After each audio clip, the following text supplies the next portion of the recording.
হ্যাঁ, বর্তমানে দেখরা হুজাই নামক যে রেল স্টেশন বর্তমানে পুরা পানির তলে বর্তমানে রেল হিসাবে দেখাইতরা রেলের রাস্তা বর্তমানে পুরা বলেই নিচ্ছে গিয়ে পানি দৌড়িয়া ভাঙি নিয়েছে। রেল চলাচল কিন্তু খরের ডেঞ্জার পরিবর্তনে কিন্তু রেল চলাচল করে আপনি তো দেখতে পাইতে সমস্ত হুজাই যমুনামুখে যে রেলের পথ আছে বর্তমানে পানির তলে ইতিমধ্যে রেলের পথ দেখতে হয়তো পানি ভাঙি একদম মিশে গিয়া ভয়ঙ্কর যে বানর পরিস্থিতি বর্তমানে পর্যন্ত আবহাওয়া দুদিন মেঘ দিব বতর বিজ্ঞান জাননী হিসাবে কিন্তু পানি বর্তমানে বাড়তেও আছে। বর্তমান লিগে হুদাই রোডও পর্যন্ত পানি একদম মোটামুটি হুদাই রোডও বয়ে নেব খুব সময় না, যেহেতু দেখতে হয়েছে রেল লাইনের অবস্থা খুব খারাপ। রেল লাইন বর্তমানে ইতিমধ্যে ভাঙি গেছে হইতে গেলেও ঘাটে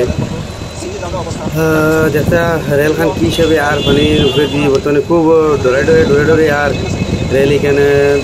ড্রাইভার বর্তমানে খুব স্লোলি স্যালারি আনে, কারণ কইতে হারেন না কোন জায়গায় বাঙ্গা আছে কোন জায়গায় বলে মাটি আছে না আছে অবস্থায় রেল বর্তমানে কী হিসেবে চলাচল করেন।